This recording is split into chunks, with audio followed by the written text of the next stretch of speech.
Alright, so obviously, we're all excited to know that this is the weekend that It comes out, which I will be seeing tomorrow, and that's when you'll get your review for that. So, in the meantime, I thought I'd go ahead and do a separate thing here for all the movies that came out on DVD this week, or at least in Redbox this week, and one that I was able to finally come across that's been out since March.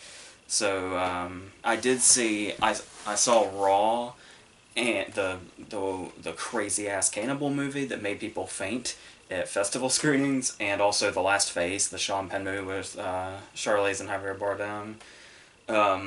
But they kind of ended up getting cut because of all the other stuff here. But The Last Face really isn't much to talk about. It's mostly 2 hours and 10 minutes of Sean Penn with his head up his ass. And Raw I would love to talk about. I'm just really not quite sure what to say yet. But I would like to, down the road, certainly go more into that. But in the meantime, I'm really going to have to... I'm not even sure it has a whole lot to say. But I feel like I need to kind of give it maybe a week or so and see. But in the meantime, we can go pretty much right into these while we wait for it to happen. So I want to go ahead and start with All Eyez on Me, the Tupac biopic by Benny Boom, the guy that made Next Day Air, and I'm not sure what else. Remember Next Day Air from 2009, the crime comedy with Donald Faison and Mike Epps? It doesn't matter. And this is a movie that claims to be the untold story of Tupac, which is really funny because I don't think there's anything in this movie that is not already covered in Tupac Resurrection, which is even funnier because it's like a half hour longer. Like, they really wanted to go out on the whole biopic nature, including making it almost 2.5 hours. So... There's a yard sale going on, like, right outside my window, so hopefully you can't hear that.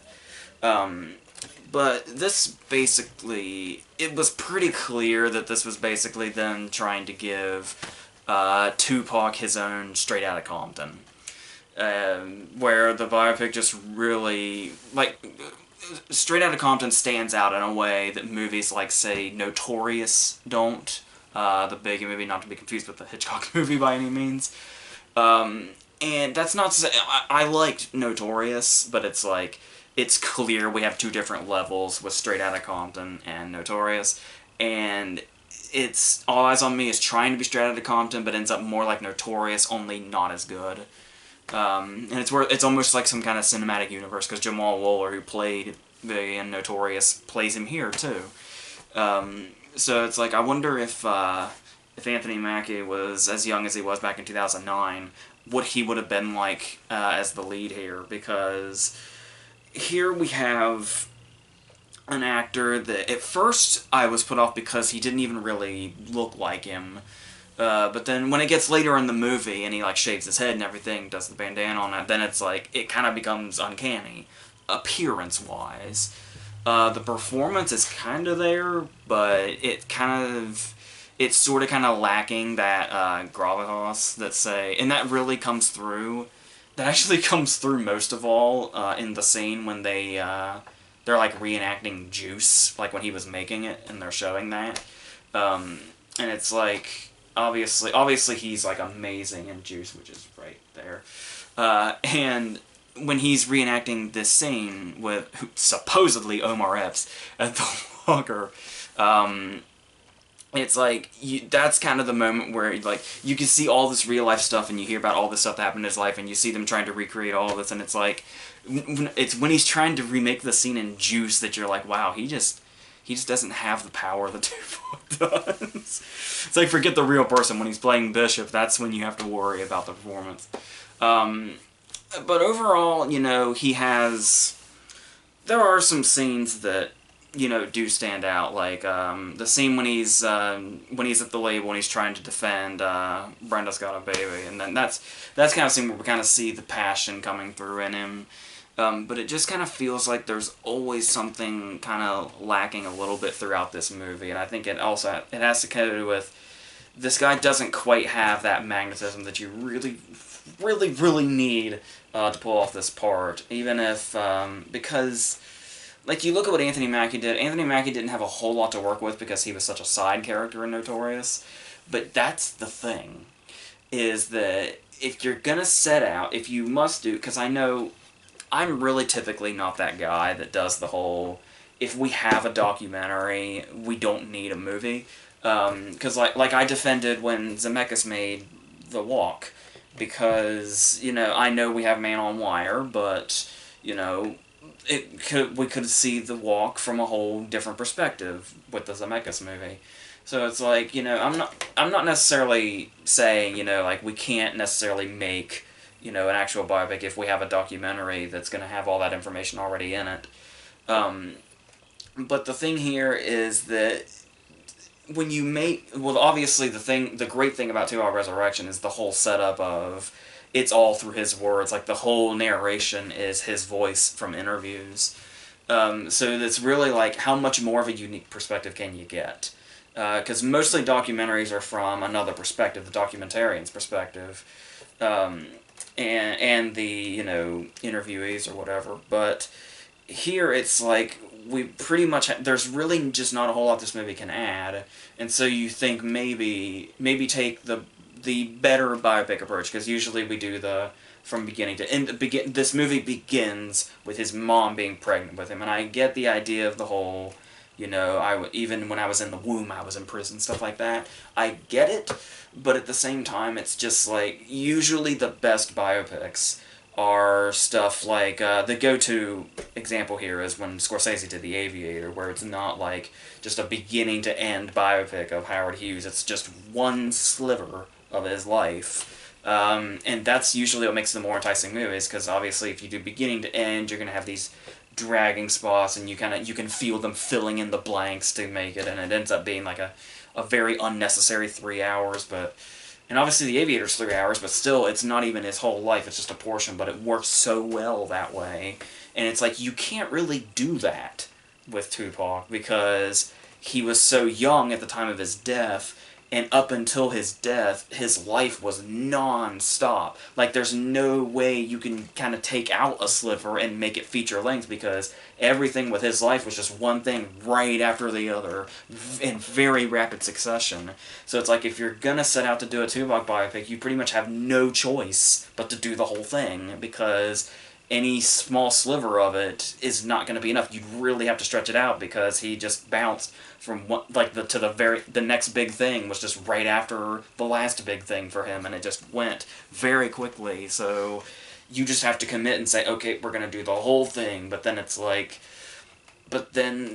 so you're really just dragging out all this stuff we already know, and we're getting the same pieces of it that we did in the documentary. Like I said, even when the movie's a half an hour longer, it's like we don't get any, new perspective or anything, and it feels, and obviously it's gonna feel faker, because Benny Boom maybe under, a director as talented as somebody like F. Gary Gray, it would have been interesting to see what happened, or actors as talented as the ones we got in Straight Outta Compton, like Jason Mitchell and O'Shea Jackson Jr. and all the others, and it's I can't remember his name now. The kid that played Dre in Straight Outta Compton was great too. But here, it's just all feels very kind of soap opera acting, and there's just really nothing that kind of makes it. Yeah, there's just really nothing particularly grand about it. It just feels really damn long. And it's like, yeah, we just gotta wait for this point, and this point, and this point. And it's like, we don't even get a new perspective. The one place I thought we could have gotten, the thing that just really sets up for us to get a better perspective than the documentary gave us, because the documentary was limited strictly to just his words, which is, it's a great setup, but at the same time it makes you feel, it's like, for that documentary specifically, that was the whole concept, that was the whole point, was to just hear it through his words. So, obviously there's going to be some stuff in there. There's obviously some stuff that he couldn't legally talk about in his interviews. So, obviously that stuff was not going to be in the documentary. So, it's like, maybe we can explore that territory in this one a little more. But not really. And one of the things that really stands out there is when the crimes he committed. the stuff he went to jail for, the prison for, and then it's like, yeah, we couldn't really go much into his perspective of that because he couldn't legally talk about it in the interviews he did that the documentary used. So it's like, maybe we can play up the remorse that he had. Like, if he, was being truthful when he said he felt remorse, then maybe we can play on that. But you feel just as in the dark about that here as you did then, because it's like, you want to sympathize for him, but in order to do that, because we know his journey up to this point, how fast it's all moving, and the kind of, circles he's getting up in, because he was a young guy, he still didn't quite have that mentality to know for sure which crowds were the right crowds to be in. He didn't have that time to really mature and realize what the bad crowds were, and if he was getting swept into one very quickly, his life was over before he could realize maybe he should be in different circles and all that. But it's kind of hard to really go into that and really, really invest and sympathize when we're not quite sure about his exact perspective on this stuff he got in trouble for, because they just kind of go around it. So it's like they literally just watched the documentary and that was their source material. So it's like, well, they had to dance around that because they couldn't do it. Maybe we can just, I don't know, because it might make him look bad if, we portray it in a certain way. But it's like, so they kind of took a very easy approach. But it just felt like there were still blanks missing. So that's a problem. And I was thinking also, and also the fact that some of the characters are very it's clear they spent as much time as they did making Tupac the center here, but it's like when he still it doesn't quite feel like we're getting really, really inside his head. It's like, the side characters are fucked then. And we've got stuff like obviously they play up the Suge Knight scenes, and that's kind of like really not much different at all than the scenes they had him in Straight Outta Compton. And then there's, pretty much all the scenes in this movie that kind of somewhat work or just feel like lesser versions of scenes that were in Straight Outta Compton. Just from a different side of that, from a different part of that history. But then you've got some people who don't even particularly kind of look like sometimes obviously when you're playing somebody real, you just as long as you get that essence, it's okay. You don't always have to look exactly like them, but at the same time, there was still enough confusion there to where the best way to know who the people are in this movie is when they're straight up being addressed by name. And there are some cases, like the guy that plays Snoop looks nothing like Snoop whatsoever, but holy shit, when he talks, that's when you can tell. But even then, it doesn't really go past, unless somebody's impression is good, you can't quite tell all the time who is who, so yeah, it just kind of really feels like it has those good moments in there, but it doesn't have, it's just the victim of, there are movies that have done this better very recently, and not to mention that we have a documentary that is literally hearing everything out of his own mouth, to where it's kind of like, when you get that, like I said, I'm really not typically when there's a documentary, there's no point to make a movie guy, because it's like, of course you can, because you can do, it can work.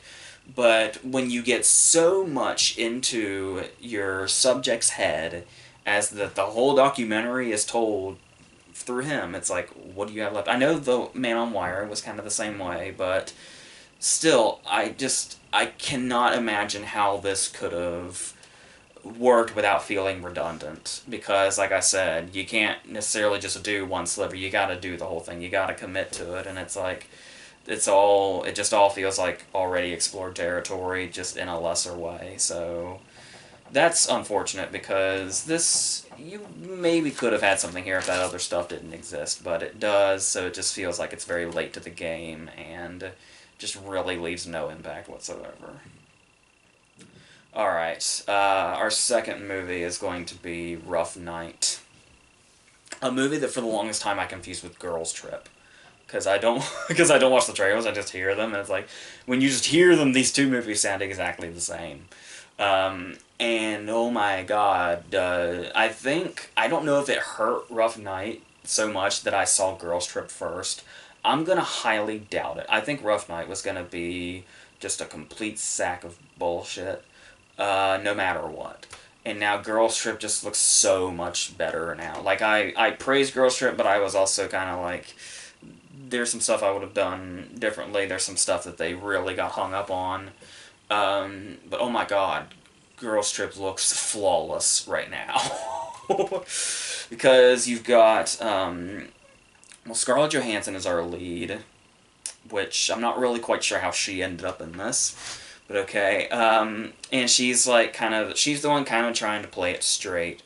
And I was talking about earlier with Girls Trip, where it's like in Girls Trip you had the really obnoxious, loud party one who was basically trying to do a bigger version of Melissa McCarthy in Bridesmaids.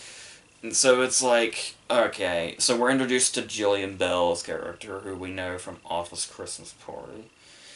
And the thing here is that you look at this cast and you know the setup and you're like, okay, well, she's going to be the obnoxious one. She's going to be the Melissa McCarthy. She's going to be, what's her name, and Girls Trip, among many others. There's always the loud, obnoxious one, so it's like, okay, so what are the other characters? We got Zoe Kravitz, and we got another actress I didn't recognize, and we've got Kate McKinnon. And so it's like, okay, so what are these types? Well, despite the fact that Zoe Kravitz is like the attractive one, like the one that's so attractive that the other attractive friends are still envious of her. You got Kate McKinnon doing an accent. That's all they give her. But then you realize Jillian Bell is not just the loud, obnoxious one. The one that has to play up really, really big and be really loud and annoying to try to be funny and fail at all costs. They're all the obnoxious one. All of them at one point or another. It's just Jillian Bell's the most consistently annoying, the most consistently obnoxious, the most consistently unfunny. But they all have their go at it. Except Scarlett Johansson, really. She's just kind of here to be the centerpiece of this group.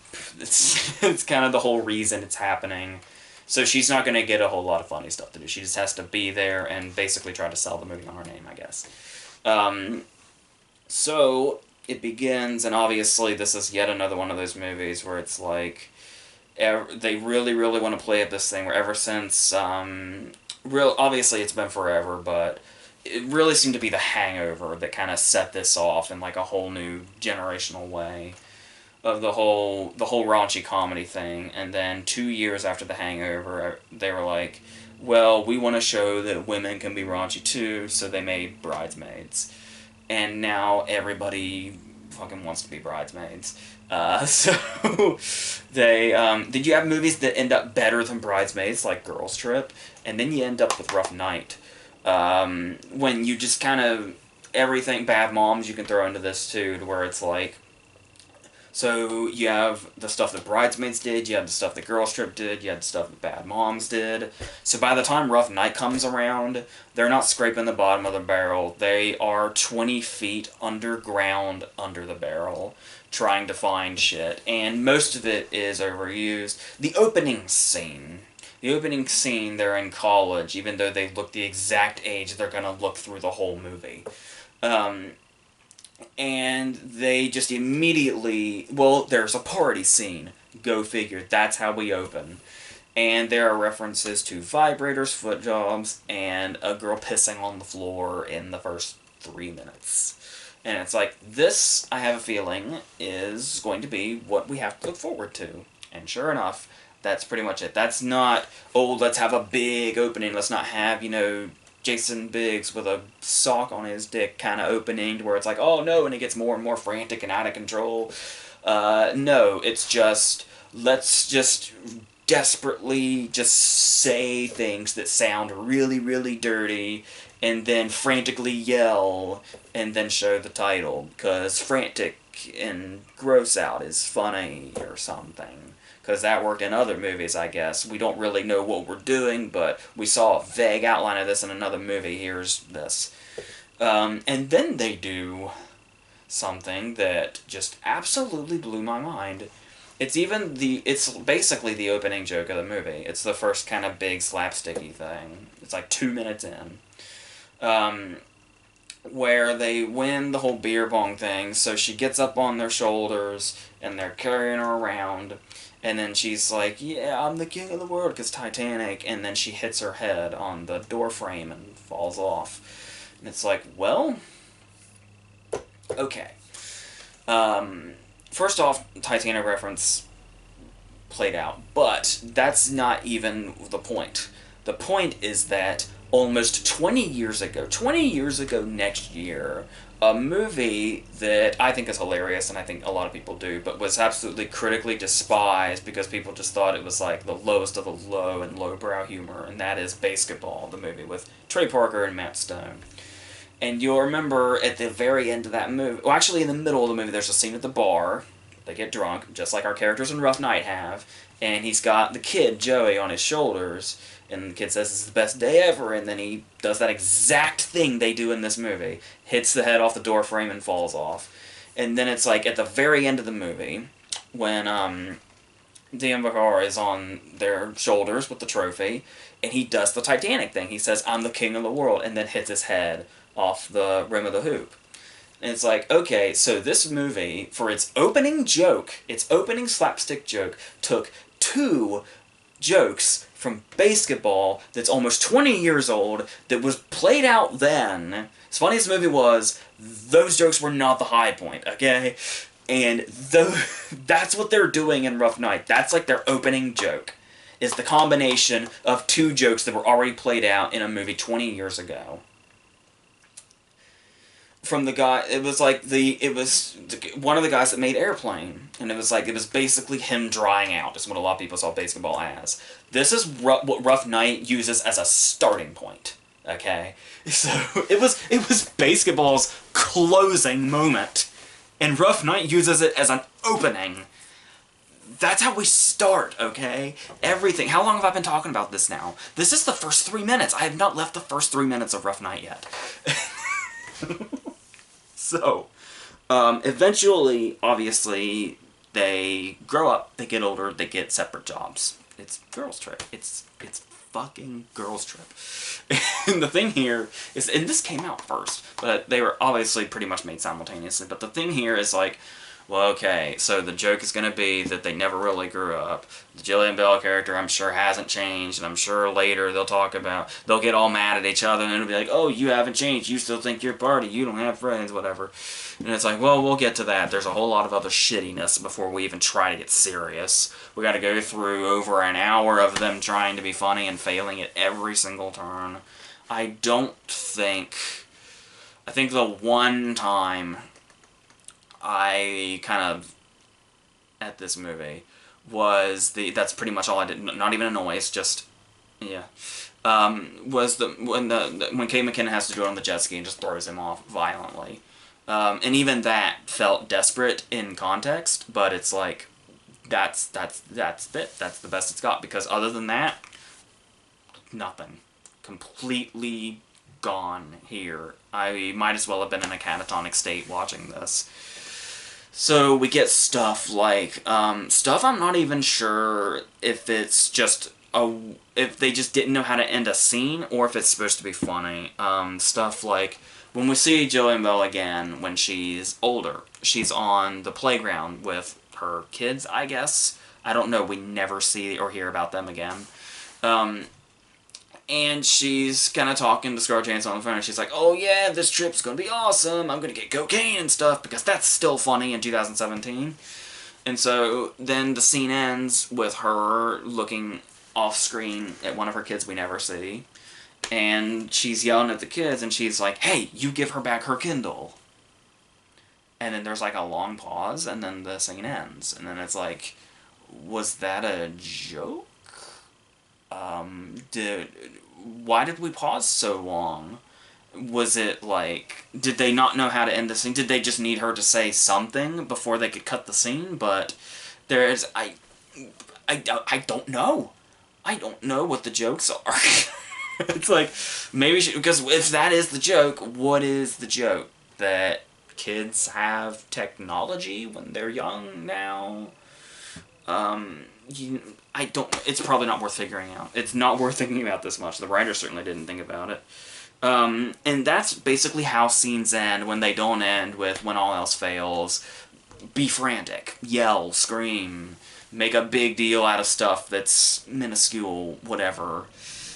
Just be frantic. That's what's funny, I guess.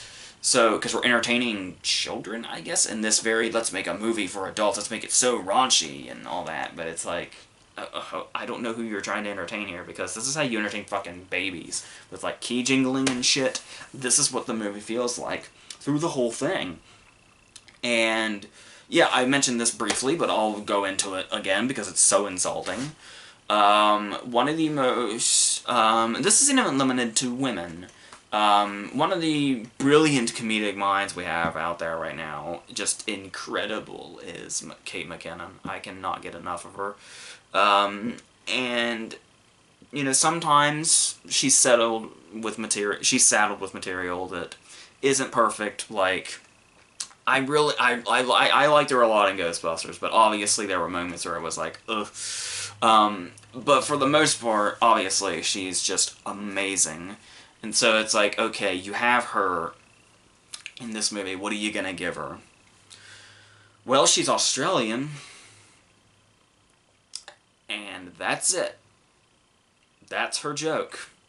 That's the whole thing. That's everything she does in this movie is based on the fact that what she says with an accent is supposed to be funny.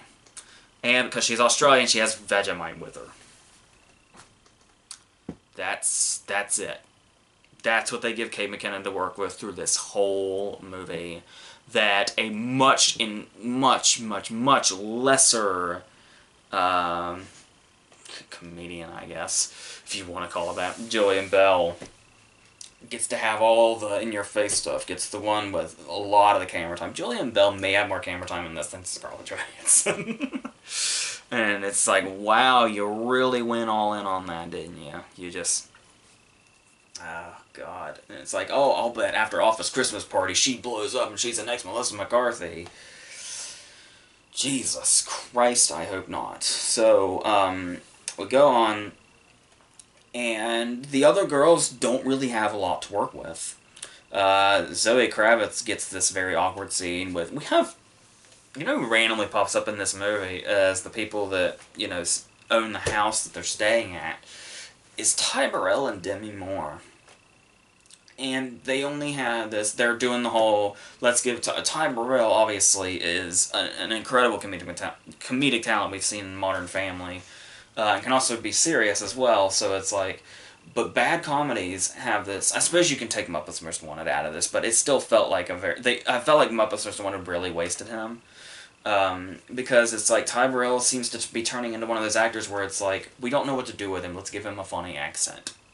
It's like they're trying to make him like what Kevin Kline was back in the day, and it's just really not the same thing. He's obviously extremely funny and extremely talented, but it's like not with this kind of bullshit though. It's like he's getting so wasted these days, and they're barely in the movie. He and Demi Moore, they're here for like 2 scenes that are supposed to be raunchy, and then they're just gone. And it turns out that they're all pointless. Because it plays up like they're doing this whole big thing, and then the joke ends up being, oh, that was pointless. Yeah. There are jokes in this movie that depend on the setup of, it was all pointless anyway. But that's supposed to be what the joke is. No. That's... that's just... no. No, that's not how that kind of stuff works. Not at all. It's not like the SpongeBob episode where the big payoff of the scene where Mr. Krabs left and they had to watch it by themselves. So Squidward tried to take the day off and he was miserable the whole time. And then it turns out that they didn't switch the closed sign to open, so it was closed all day anyway, and they just never realized it. That, I think that's what a lot of people try to accomplish. That kind of setup when it's like, oh, it was all this anyway, so it never mattered to begin with. But in the cases like this, it just feels so fucking lazy and dragged out. And exactly what that is, pointless. There's no, if it's that pointless, where is the, what's funny about it? It just feels like we wasted a whole bunch of time on something that wasn't funny to begin with. That's the thing, that's why that SpongeBob episode works, because it's funny the whole way up, and that just happens to be the cherry on top, that's the final punchline. But to be completely unfunny through a whole long dragged out gag, and then the payoff is, by the way, that was pointless, nope. Not the same effect anyway whatsoever. And then they have, obviously, once again, they're just trying to do the raunchy thing. Just absolute constant dick jokes from beginning to end. And then, like, just the word penis is automatically funny, apparently. And like I said, cocaine is hilarious. It's like, what fucking year is this?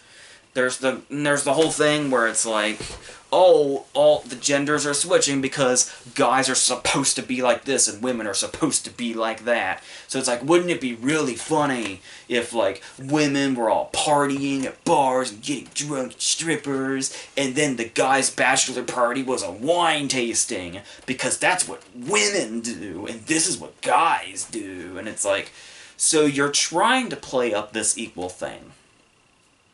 About the whole point of your movie is, oh, this played out thing we've been doing since fucking Bridesmaids, which is, women can be funny like guys do, they can be raunchy too, and yes, that is true. We see that through the success of movies like Bridesmaids and Bad Moms and Girls Trip, but then it's like, but you combat this, you completely go against your point by this joke with the wine tasting being the bachelor party, because it's clear your joke here is, you see, this is what women are supposed to do, this is what guys are supposed to do, and we're switching it, and that's hilarious on principle.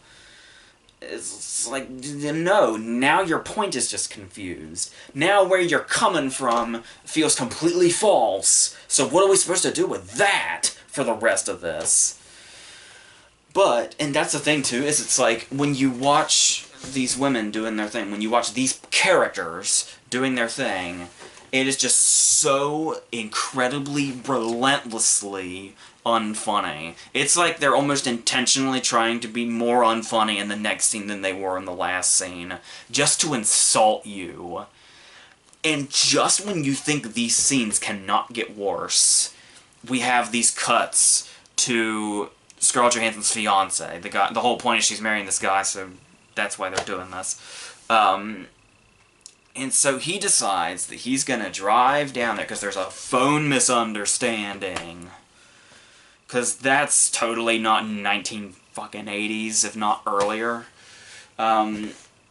So he's gonna get in the car and he's gonna drive all the way there, but it's like he's not even gonna stop. So he's gonna wear a diaper. Even though he stops for gas later, you know, that wouldn't be a good time to go to the... No, he needs a diaper. And that he doesn't even wear pants with it. Because it looks funnier to see a dude driving around in a diaper. Why are we having this conversation? And I don't... And Buzz from Home Alone shows up at the gas station. He's like, hey dude, you want me to suck your dick? And it's like... Where are these... What year are these jokes coming from? Every single joke in this movie had me asking, what fucking year is it? And that's the whole movie. It just goes on this. And then we do the whole setup. All this, I talk about, it feels like old jokes, old this, old everything. Everything feels played out. Everything feels like it's from something that was better, sometimes worse. Or not worse than this, but worse than the better things. The middle ground. Like, this is the worst of the worst here. But if that's not enough, if it doesn't feel like everything else is played out, this movie has the same plot as Very Bad Things. Right up to it, right up to... Like, this whole scene is that exact scene. You know, I love Very Bad Things. And it's like, this is... Because here's the thing. We've got the strip. Well, okay. Before we go into that, here's the whole thing. This whole setup here where it's like this guy, and then there's obviously going to be, oh, a fake out. It's actually this. And it's like, so, long story short, the first guy that comes is not the actual stripper. So, it's like, but the way they play this up, was that supposed to be a mystery? Because it is so blatantly clear that this is not the stripper they're looking for. This guy is a random fuck off the street. And there's going to be confusion later. But here's the thing, is I assumed we were just supposed to go ahead and know that because they made it so blatantly obvious. So it was about 1:40. It's over an hour in before the reveal comes that that's not the fucking stripper. And that the girls figure it out, and then it's like, oh, this guy actually was, oh. Over an hour in, it's finally, the blatantly obvious is revealed to us. But now, about this Very Bad Things thing, it's, oh, they're fucking around, and then Jillian Bell's a little heavier, so she's gonna tip the chair over that he's in, oh no, and then he fucking hits his head and dies. And so it's like, they've been doing drugs, and so they can't call the police and say, oh, it was an accident. Exactly what Christian Slayer's talking about Very Bad Things. The room is covered with blood. It looks like the Manson family stayed here. So it's, and then, naturally, there's a knock on the door, and shit ensues. Obviously, it doesn't go as dark as Very Bad Things. They don't kill another person. But still, it's just like the whole damn setup in the rest of the movie. Peter Berg should sue these people. Like, absolutely. I feel like if Peter Berg sued the writers of this movie, he could win. But no, we just go on that for the rest of the movie. And then, to top it all off, I was talking about just how relentlessly bad it is. Like, how it just seems like it can't possibly get any worse. Well, you've probably seen a number of shitty comedies in your day. Tell me, every bad comedy seems to have one thing in common with the others, like it. Like, if your comedy is already absolutely dreadful and just bombarding you with the worst shit they can possibly come up with, and that's probably when they're trying, what is that one tipping point in the really, really bad, like the comedies that just seem like they're trying to be as bad as possible? What is that one moment that often comes in those movies? Well, if you haven't figured it out, I'm going to tell you. And I hope it rings true and familiarity rears its head as soon as I say this. And all the shitty comedies you've ever seen in your life are going to suddenly come back to you. Unless we're dealing with an action comedy or a crime comedy, the point where you know the movie has reached its absolute low and it just dies just right then, is when you have a comedy that is not a crime comedy or an action comedy that introduces guys with guns in the finale. That is the moment when you realize, yes, I thought it couldn't get any worse, and they proved me wrong. Dean Winters and another guy show up, and it turns out they're criminals that, like, robbed a place with the dude they killed. And that's why he was seeking shelter or whatever, and that's how he ended up in this house. And they accidentally killed him. Before the real stripper showed up, and it's like, how do we know he's the stripper? Oh, look at his dick. The fact that he's wearing a G-string is not enough of a fucking clue. It's like we have to have 5 minutes of her saying, I gotta look at his dick, because that's how I know. Oh no, I gotta get it erect, because then I won't know, because the dick pic he sent was erect. He didn't show his fit. And it's just this. So, I was under the impression that movies this year couldn't get as bad as The Assignment, or The Bye-Bye Man, or others I've probably forgotten about. And Rough Night went the extra mile. This is like the one case in which Rough Night goes the extra mile, and that is trying to be worse than every other movie that's come out this year. And it blew past its fucking competition. How obviously we've still got a ways to go, but I know that's what I think I said when I talked about the assignment, but it's like, there's still time. There could be something worse than this. But it's really hard to imagine. So, that's where we'll leave Rough Night. We'll leave it in the past to die forever. Okay, third movie. We're going to go into a movie that A24 put out called The Blackcoat's Daughter, which has been out for a little while. I happened to come across it at the library, and I wasn't quite sure what it was. It was one of those ones where I just had to put it in and see what happened. I had heard it was one of those, basically kind of in line with what A24 has been putting out horror-wise. I just talked about It Comes at Night and, The Witch and all that. I just recently saw The Monster with Zoe Kazan, which was not very good, but interesting in a way. And we can see how it does with these kind of slow burn horror movies that have been coming out. And yeah, it's pretty much in that same vein. Our writer-director is Oz Perkins, the son of Anthony Perkins. And I wasn't quite sure how I was going to do it, because apparently this movie had a very kind of delayed release, because it was at TIFF back in 2015, and then it was only this year in March that A24 put it out and DirecTV put it on demand. And it kind of had like a simultaneous release. And the movie I had seen, I've seen him as an actor in a few movies, like a Talking Dog movie, and he's the guy in Not Another Teen Movie at the party that says, we just had sex 10 minutes ago. It's like you can see the Anthony Perkins in him when you recognize him. And I was concerned about him writing and directing this movie because the only other credit besides his acting credits that I knew of that he had was he was the writer on, he was a co-writer on this Bryan Cranston movie, Cold Comes the Night. This is not very good, so I was, just to put it mildly, so I was concerned. Even though he had because this had such a delayed release, he's had another movie he's directed come out since, but this is technically his debut, because it was the first one he did. So I was a little concerned, even though he's got clearly talent in his blood, because he comes from Anthony Perkins. His brother, Elvis Perkins, also does the music for this, which is very well done. It's probably like the best aspect of the movie is the music, so props to him for that.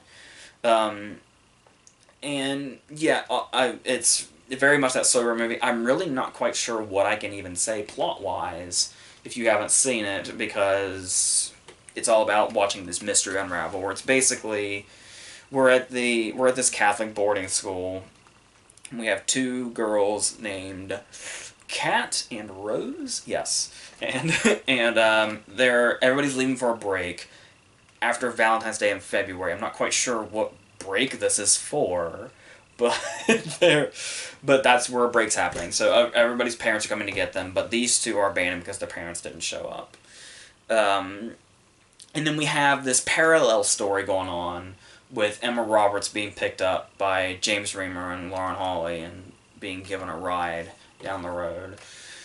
And we figure sooner or later these two stories will cross paths. And it's basically kind of a mystery of waiting to see how that happens and what exactly we're headed towards. Because everything is very shrouded in mystery for a long time, very shrouded in just, its atmosphere and just this very ominous thing going on.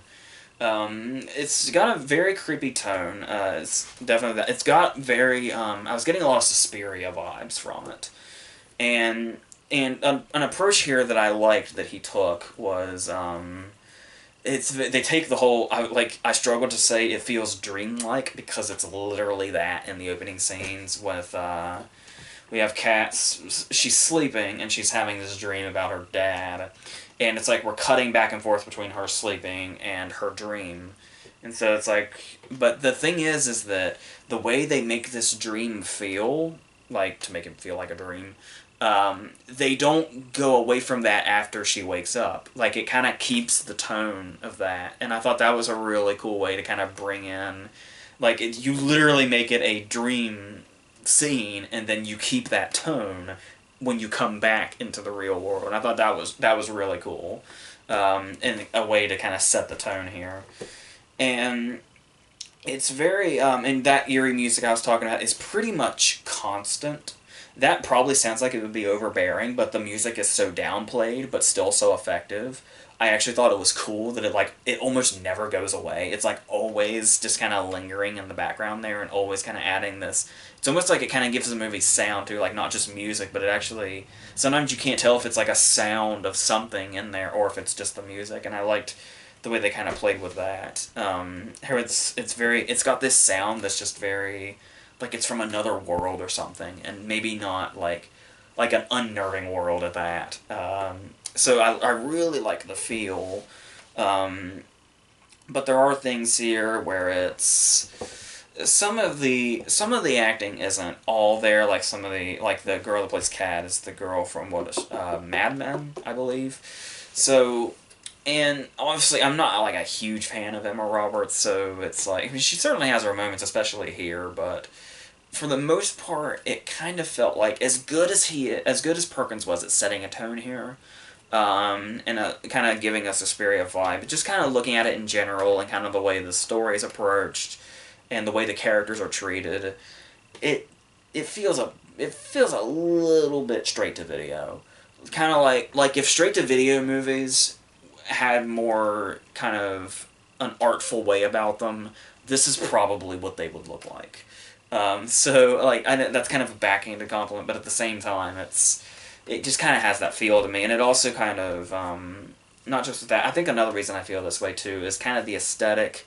After a while, is especially when we get into not just because it's Emma Roberts, but just kind of the whole feel in general. It kind of feels like American Horror Story, not just in the like aesthetically, but also the whole idea of it's not near as annoying. Like it's not annoying in this. It's extremely annoying in American Horror Story. I gave up like halfway through Coven, if halfway.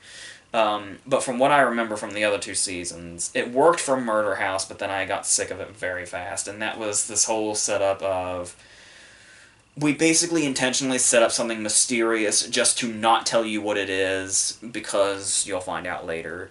And it's like they just bombard you with this stuff to where it's like, oh, don't worry, you'll know what this is later, but right now it's just here to weird you out.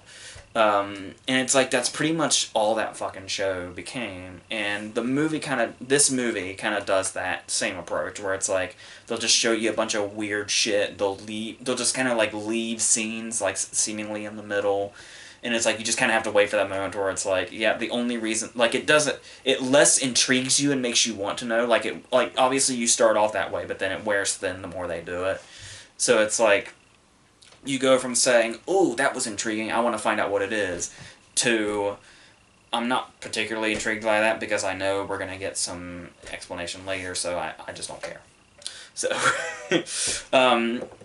but it's not as annoying in this, but it kind of has that same feel where you're just kind of waiting for explanations to stuff that seems like it's in there just for the sake of being weird. And then we have what happens to Kat's character, which is, obviously I said we're cutting back and forth. We actually kind of have three things going on here, because we're introduced to the girls individually, and we kind of follow them. We start with Rose, and then Joan is Emma Roberts, and then Kat. But Kat's kind of who we start with, because obviously the movie starts in Kat's dream. And then she's worried that her parents aren't going to show up. She's afraid something bad's going to happen, because she feels like this dream might be a premonition. And she's basically stuck, and Rose doesn't get... Rose is basically like supposed to be her babysitter, and so she's getting ignored and all that. And she just seems like this, girl that's a little worried and kind of lonely. And then, obviously, we break there, and then we go into the Emma Roberts stuff. And then after Emma Roberts' introduction, we go back to Kat. And the thing here is that when we go back to Kat from this moment, she's, like, totally different. And the reason this is a problem is because the character change is so drastic to where there's no progression, there's no build-up. It's like we see Kat as one character, and then we cut to a different story, and when we go back to that story, even though there's been no significant time loss, the crazy shit's happening now. It's like it just kind of happened in between the break when she just kind of changed characters. And so, the feel we get of her when we cut back after the Emma Roberts story, the introduction of her, feels completely like a completely different character from her intro. And it's like there's no, yeah, there's just no progression. That's the problem. There's no kind of in between here. It's like she's one character, and then we cut away from her for like 2 minutes, and when we cut back, she's just a different character now for the rest of the movie, and that's pretty jarring, and not particularly strong character work. So that kind of puts a bit of a damper on it, and it's kind of like.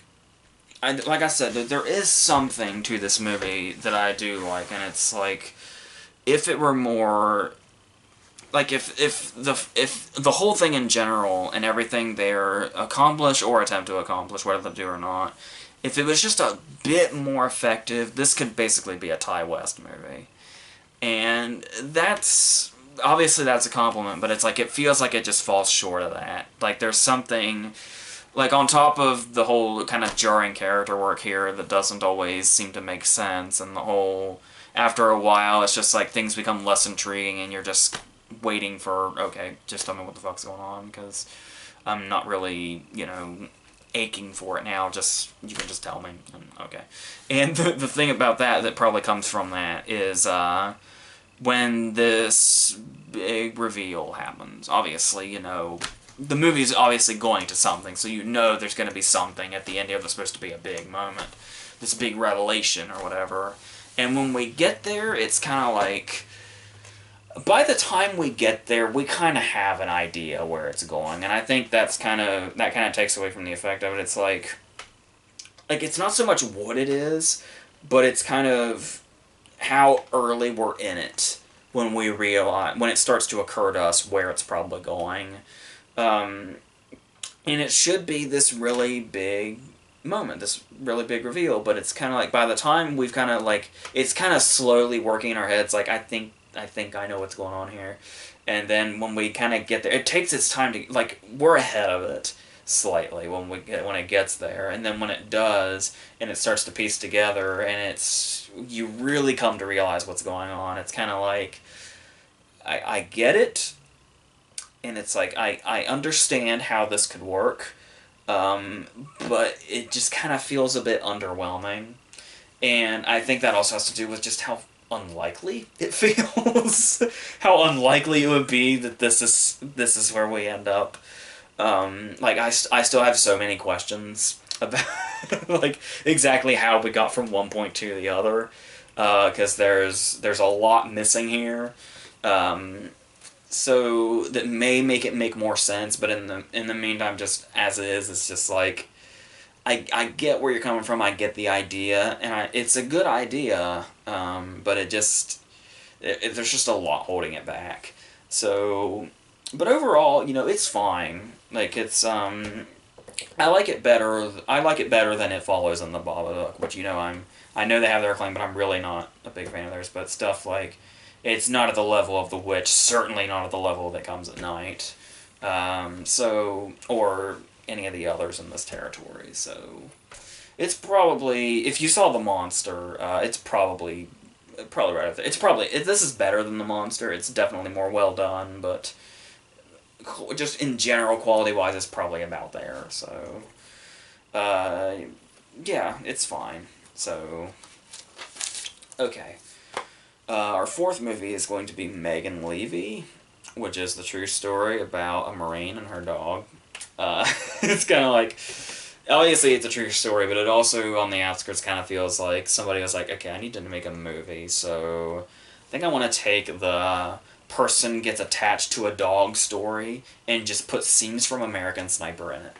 And see what happens. But no, obviously she's a real person, Rex was a real dog, and apparently she was pleased with how the movie came out. She thought it was a very accurate representation, and all that. So we start, and she's played by Kate Mara, who I could take her or leave as an actress, and we get a very quick introduction here, and we see that she doesn't connect with people. She's telling us she has an unsupportive family. She's got Bradley Whitford's her dad. He's off somewhere else. She's got Edie Falco for a mom, and Will Patton as her boyfriend, husband, whatever. And she just doesn't like her family life. She feels abandoned by them. She's always hungover. She tells us the reason she's like this is because her best friend died. She says something like, it just hasn't been the same since my best friend died. That is the very first and the very last we ever hear about this best friend dying thing. That seems like a pretty big motivator to her life, for it to be one line that is never addressed again. But this movie's in a big old damn hurry at the start of it. And when I say that, the movie's 2 hours long. And we get the background of her home life. This is not an exaggeration. My DVD player has the time on it, so I know this.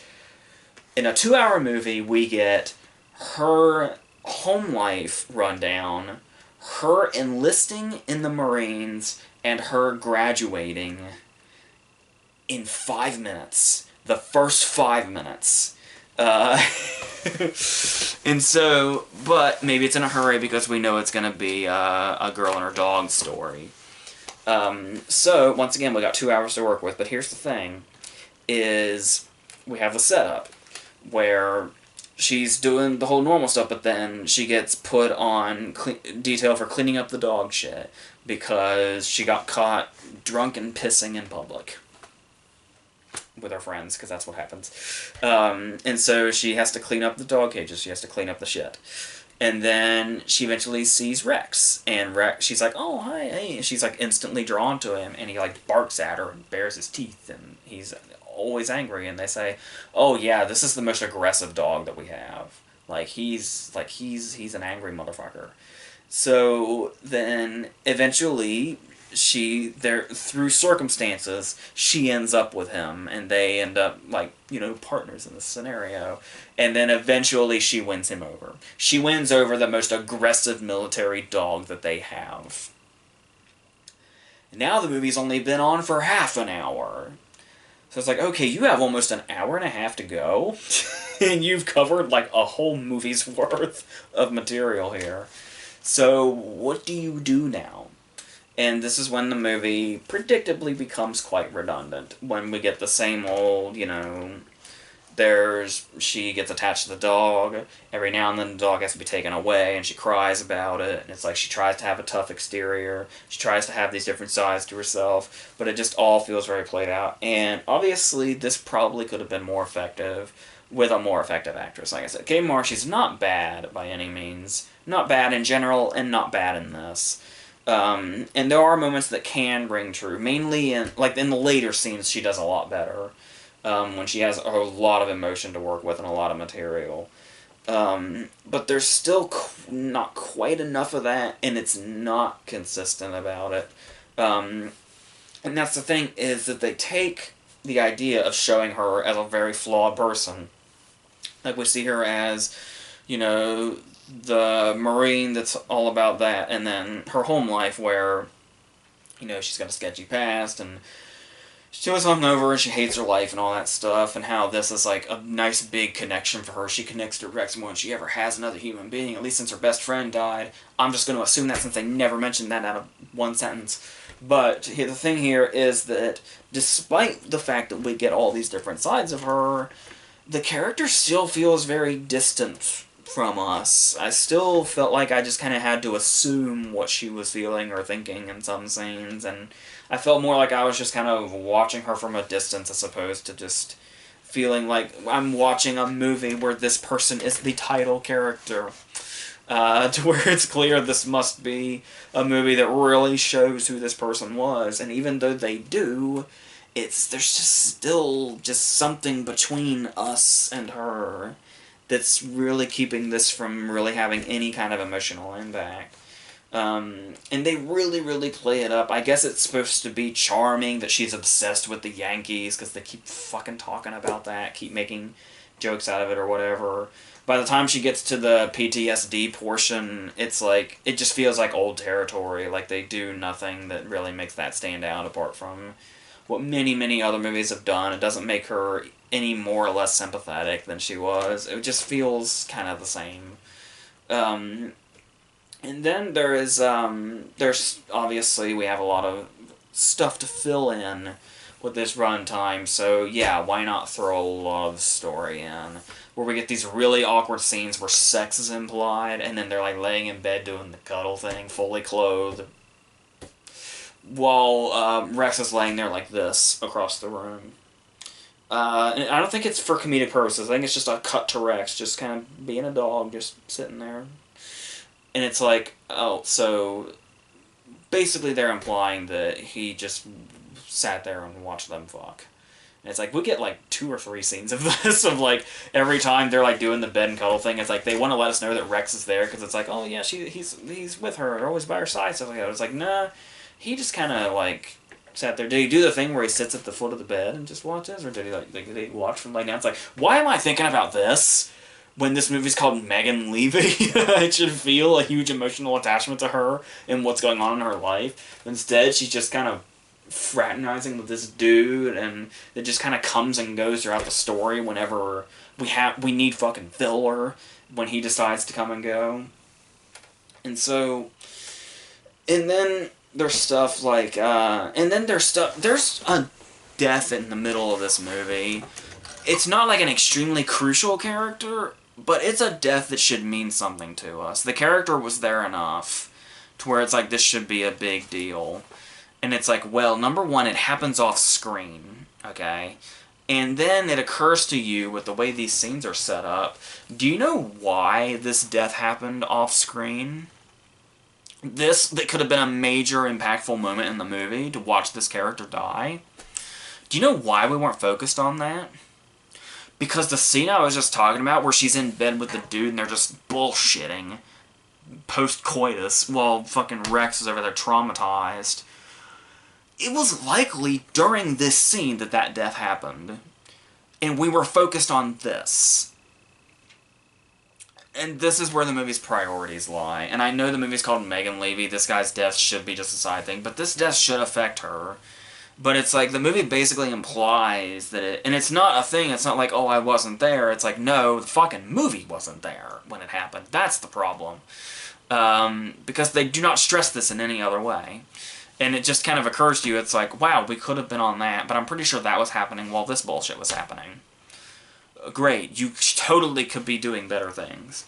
But it's not interested in that. Then there's just stuff that seems out of place. Like, there's one scene in particular where it's like, there's something going on, and it's Christmas.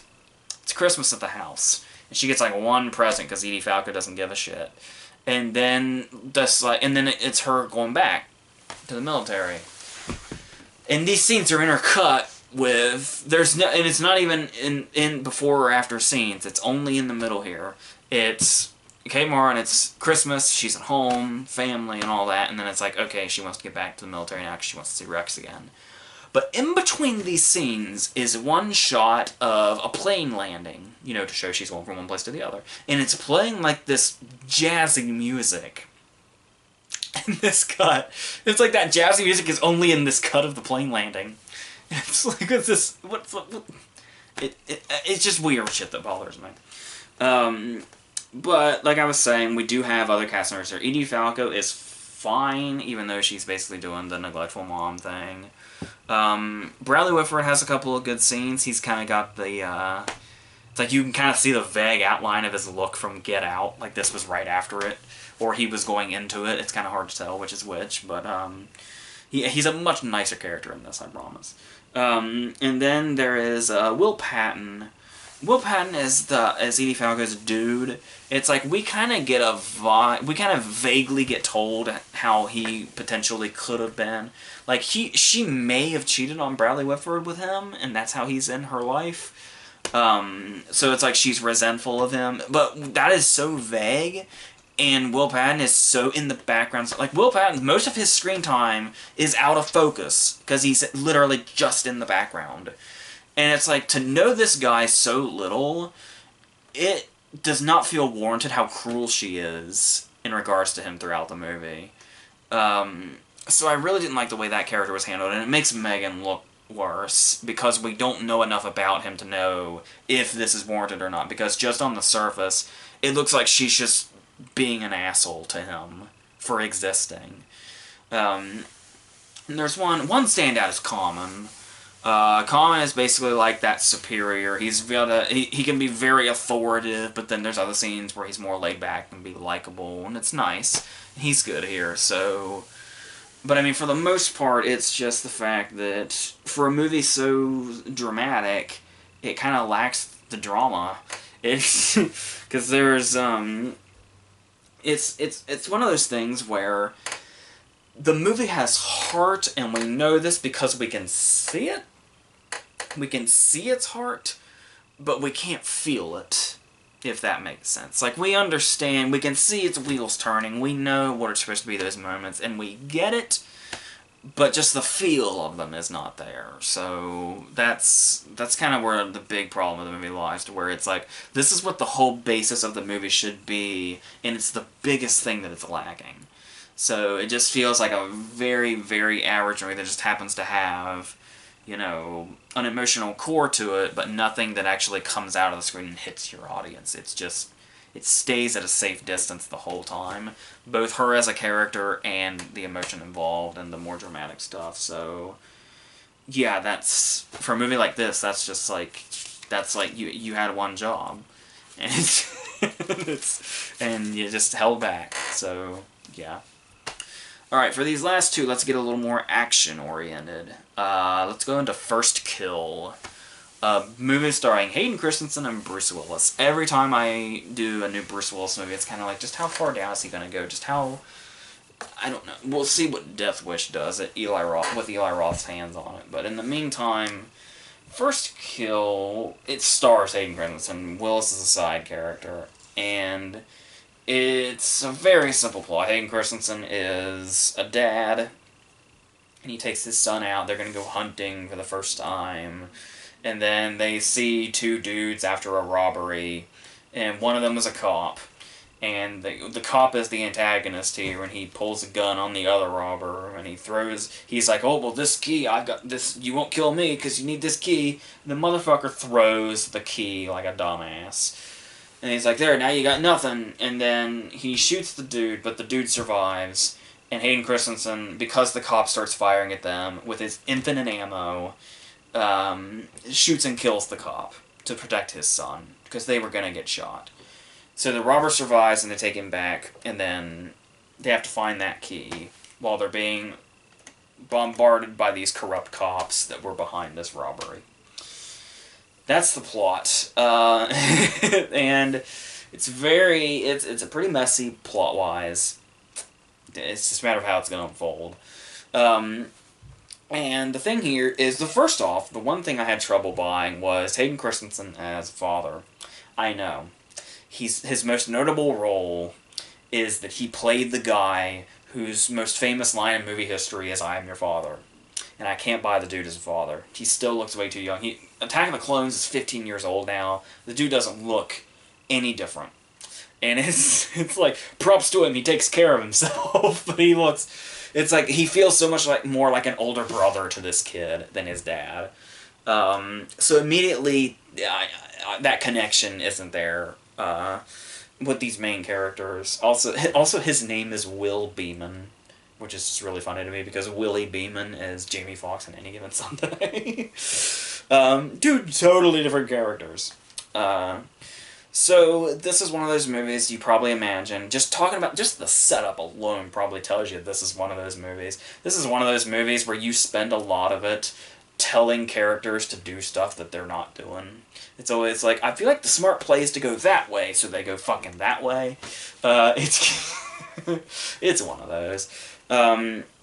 Like, there are moments when, like I talk about, he takes the robber home, because he's bleeding out from getting shot, so that his wife works in a hospital. I don't know if she's a nurse or a doctor or exactly what she is. She's, from what we see, her job is to fucking stand around in a hospital and talk to him on the phone, but we're under the impression that she knows what she's doing medical-wise. So, he brings this robber home, brings him, it's like fucking Morris Chestnut and Boys in the Hood. He brings him home, sets him down on the couch, he's bleeding out, and everybody's frantic. And then it's like, he's like, so, okay, I brought him here so you could help him.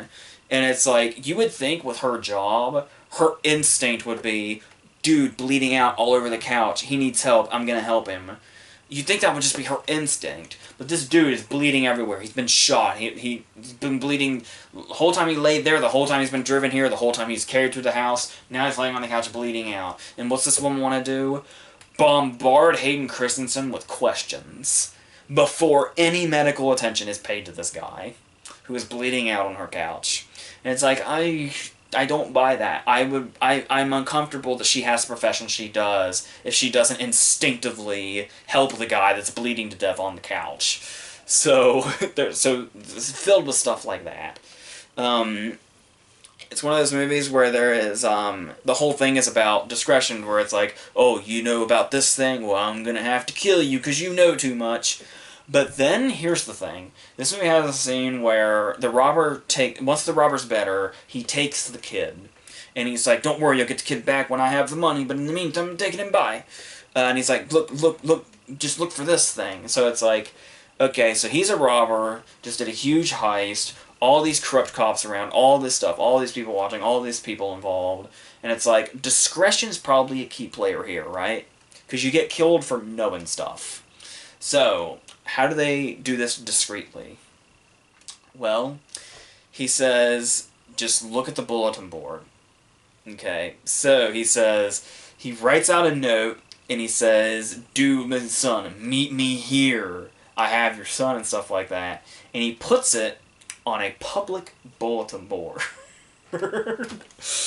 I understand where this could look discreet, but I mean, it's still...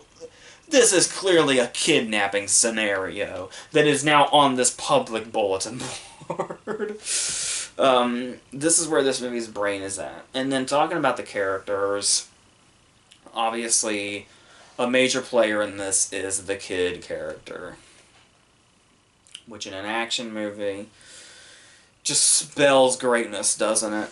So, this kid's 11 years old. But sometimes I can't tell if he's supposed to be, like, have the mind of a 15-year-old or the mind of a 5-year-old. So it just feels like 11's kind of like the middle ground of what they were shooting for, but they're not quite sure. So, like, he's driving the kid. He's got the kid in the backseat, the robber here. And then he's saying, like, he's wondering about the whole situation, and he's like, so why did that man shoot you? And the robber says, oh, that's grown-up stuff. Don't worry about it. The kid, who's 11 years old, 11, I think 11's a little too mature for this. His response is, grown-up stuff? You mean like making babies? That's the kind of dialogue this kid has for most of the movie. There's one particular moment when they're going to have hot chocolate, and he has it in those little packets, and he's like, hey, you like this stuff? And the kid's line, it's kind of like he was auditioning for a commercial, but if this were his audition, he'd never fucking get this commercial. This robber's showing off the hot chocolate he has, and the kid, in this exact delivery, says, who doesn't love those little marshmallows? Dumb. It is. It's terrible. And talking about this kid and the robber here as well, this is one of those cases where you know... They don't play the robber up like he's going to be this big bad guy. It's kind of like, oh, I'm desperate, gotta do this stuff. So you know eventually, throughout this movie, it's going to turn into a perfect world. The kid's going to befriend the dude. So, the thing here is, this all happens very, very fast. Because you think, usually, it takes like the whole chunk of time, and then finally at the end, it's like, oh, well, maybe this robber isn't such a bad guy. But here's the thing, is that they're walking through the woods, and then then just kind of they're doing their thing, and then they talk about video games. And they talk about video games for about 20 seconds. And in this 20 seconds of talking about video games vaguely, BFFs, just like that, just right then and there. And there are and this is just kind of the tip of the iceberg as far as poor character work. They also do this whole thing. This is baffling. The opening scene of the movie is this kid being bullied. It's him getting punched in slow-mo. It's not like Josh Peck at the beginning of Mean Creek. No, it's very, very, like, dramatized. And then it's like, they don't really play this up anymore. It's supposedly the reason Hayden Christensen has taken him hunting. Don't really know how these things line up, but the thing here is that we eventually get to the point where it's like, okay, now we're just like, you almost forget that's how the movie even started, because they never fucking talk about it after he goes and picks him up from school. So eventually it's like, oh yeah, I remember that. Now, what could this possibly have to do with anything? It really doesn't, but then it's just like, oh, I know, we're going to have the scene when he and the robber are exchanging backstories, and we're going to get to hear how he's bullied and he has no friends, and the robber's going to feel sympathetic and maybe give him some advice or something like that, and you just have to wait for these inevitable scenes to happen, and obviously they're not going to be effective the more played out they are, but they just make them suck more. Not to mention, obviously, that throughout the whole thing, the acting is shaky. You have people like Bruce Willis who aren't even going to try, as usual. You have people like Hayden Christensen, where it's like, I think I see talent in there, but it's probably for the best he's not putting much effort in this. This isn't fucking Shattered Glass. He doesn't really have to do a whole lot, because he's mostly just fucking chasing people. And the robber here, the robber character, you never really buy this relationship between him and the kid, not just because it's so poorly put together and fucking stupid and the dialogue is idiotic, and moving way too damn fast, but the robber is just like constantly amped up. Like, we're supposed to buy that, like, oh, maybe he's not such a bad guy, maybe he's, you know, just desperate or whatever, but he's just, like, constantly, in his voice, I feel like he's doing a Gary Sinise impression, and it's just, like, none of this is ringing true whatsoever. This is also one of those movies where it's, like, all of the characters know each other's names, and I have no idea how. Like, they know each other's first and last names, and it's like, these people don't know each other. These people just met, and in frantic circumstances. When did they exchange first and last names? But everybody just knows everybody's name. It's fucking Cheers up in here, I guess. And then as an action movie, it just doesn't work. There's a very unexciting car chase with, like, four-wheelers and shit. There's a fight scene that's very silly. There's this cop character that keeps coming into the picture and keeps fighting everybody, and it's like, he screams and grunts more than Serena Williams does on the court. And it's like, this is fucking dumb. And then, of course, Bruce Willis's character, I maybe could say spoiler, but it's pretty blatantly obvious. I don't know about all the corrupt cops involved in this. Yeah, Bruce Willis is a cop. Yeah, he's pretty much behind the whole thing. Yes, there is a blatantly obvious twist involving him. We keep building up throughout the movie. It's like Hayden Christensen's parents died in a car accident, or his dad died in a car accident. And he's like, Willis is like, yeah, I was there. It's like, that's basically, they just keep bringing that up throughout the movie, and it's like, yeah, we know what you're gonna reveal later. We know because you keep fucking bringing it back, and Willis has no point up until the end.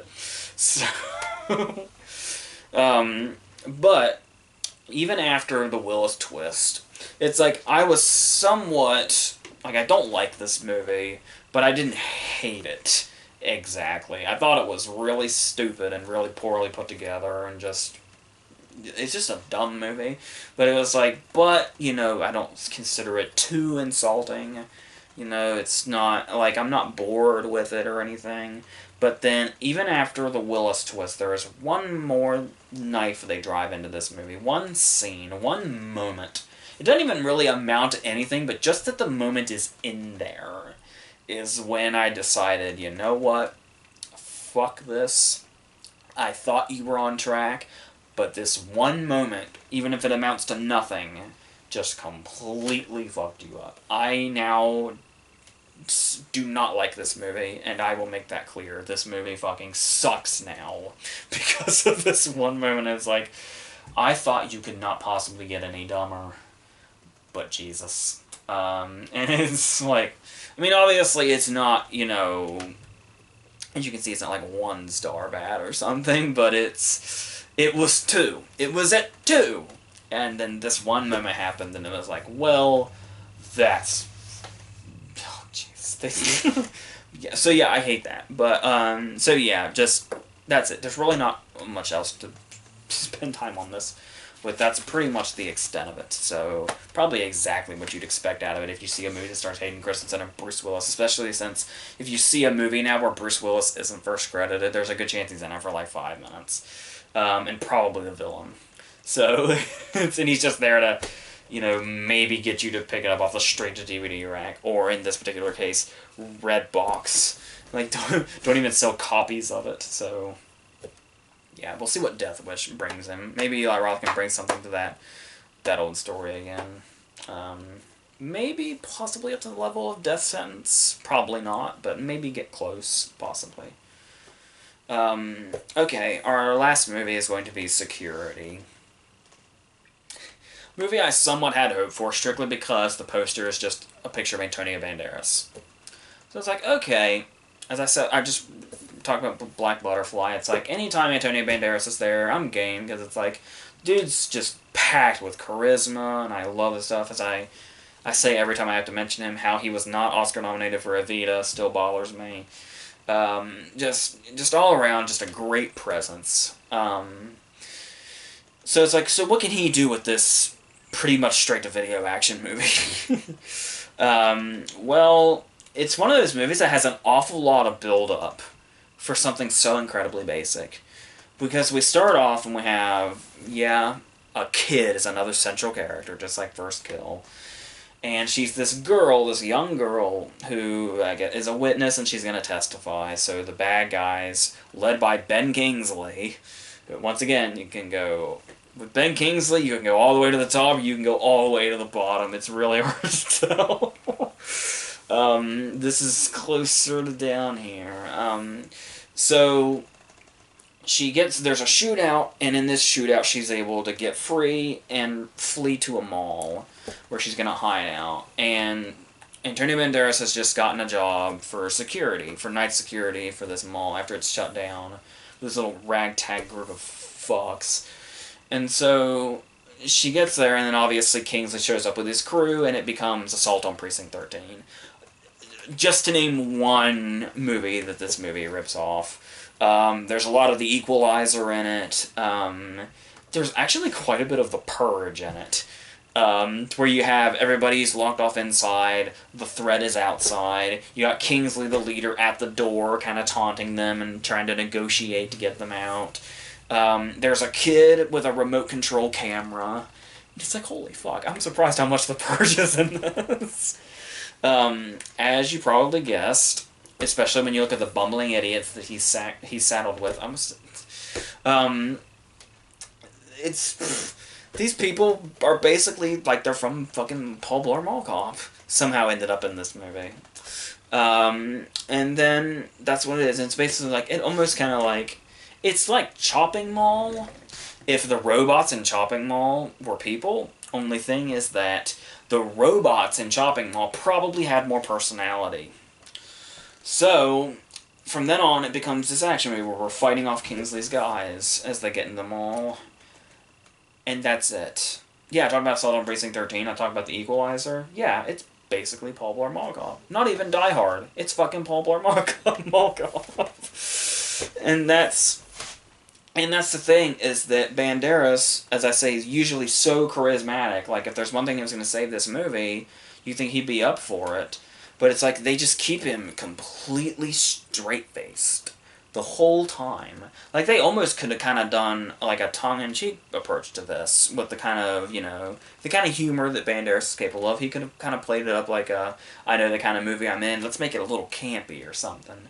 But no, they play this movie totally straight-faced the whole time, except when, you know, his crew is supposed to be, like, you know, the funny guys or whatever. And this, yeah, that's kind of its problem. It's just how seriously it plays itself up while being so incredibly dumb and so incredibly basic. Like, so incredibly basic. And even then, you can make basic work if you have enough fun with it, because you can build off the premise at least. But no, it's like they had a premise and they just that they didn't. I feel like this movie didn't even have a script. It had like an outline, and they're like, "We'll just do this stuff." And it's like, "Would you want to branch off and do this, or maybe branch off and do that?" It's like, no, we're good. Just stick to just the outline of the story. Just make sure you get these tiny little bullet points in, and then we can end the movie. You don't need to branch off into characters. You don't need to do any of that. They try to do a thing to where it's like, wouldn't you know it, Banderas happens to have a daughter that's pretty much the same age as the girl he's protecting, but he doesn't see her and stuff like that. It's like kind of like the subplot with Samuel Jackson and Changing Lanes. It's like they try to even the same last shot, and they try to make us care about that, but it doesn't work. Then we just don't the whole time. There's just nothing else to it. You could have had something Hans Gruber like with Kingsley here. We know Kingsley's capable of greatness. Maybe we get him another sexy beast role. But he's just kind of the dude that stands in the background. He's one of those villains where like in the middle of the movie, after everybody starts getting picked off, he's in one place in the back, and then he's like, well, as they say, if you want to get something done, you got to do it yourself. And then after he says that, he still fucking does nothing through the whole movie. It's like they play it up like he's gonna finally be this big character and go all badass on us. And it's like, nope. He gets inside them all, but then just keeps fucking doing what he was doing outside, just standing and observing until we get to that final moment where he's like, and then this scene, you know how that fucking ends. And then it's like, it's the same end scene as First Kill. It was weird because I watched these back to back, and it was. But anyway, I'm surprised I could tell them apart to even talk about them. And then, of course, you have these supposedly unstoppable villains. Where you have, like, this guy who just came from his Universal Soldier audition, and he's got an axe that he can climb the building with, and he can, like, jump unrealistically, like, from the ground, like, to halfway up the building, and he, like, climbs with his axe. And then there's the woman that's like this Gina Carano wannabe, and they're like shooting arrows at her, and it's like, I'm so badass, you can shoot me with arrows, and I just pull them out, and I just keep going unwounded, despite the fact that there's holes supposedly in me. And it's like, okay, I guess it's dumb, it's lazy, but I guess I get the approach of making us feel like, oh, the henchmen are unstoppable.